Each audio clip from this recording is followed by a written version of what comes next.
Hello mga kapatid, blessed Sunday sa inyong lahat, sumayinyong kapayapaan ng ating Panginoon. So ito po ay kakatapos lamang po namin sa aming pong pagsamba. So ngayon po ay pupunta naman kami sa isang gawain sa bayan ng Quirino dahil may isa pa kaming gawain ron. So siyempre duman muna kami rito sa Plaza ng Takurong para kami po ay mananghalian.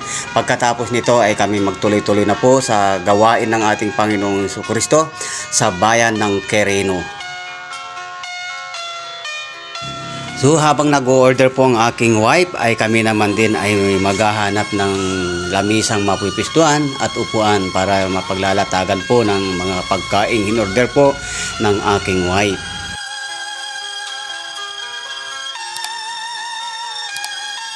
Saka nga pala sa kainan pong ito ay murang-murang mga pagkain dito sa halagang 35 pesos. Ikaw ay mabubusog na at may kasama ng ulam at sabaw. Ito po ay isang chicken joy at dalawang kanin at isang soft drink.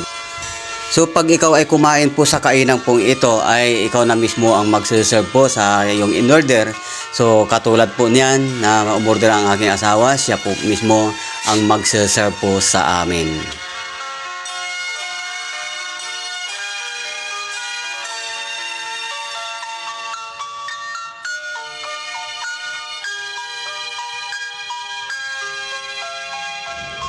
Katulad yan, bawat in-order po ng aking asawa ay siya mismong nag-serve po sa amin ang mga pagkain na kanyang in-order.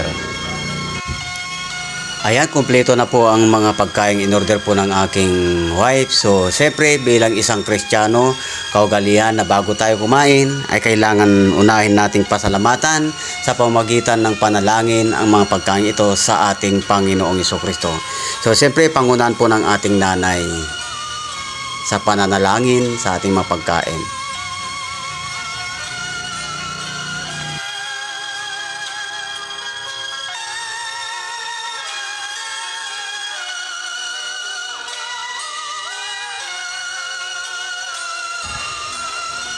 Okay mga kapatid, kami po ay tapos ng kumain. So kami naman po ay tutuloy na sa gawain ng Panginoon sa bayan ng Quirino, Sultan Kudarat. So kami po ay aalis na. So ito po ang aking mga kasamaan, ang aking wife, ang aking bunso at ang aking pamangkin. At siyempre lagi kong kasama sa mission ang aking nanay.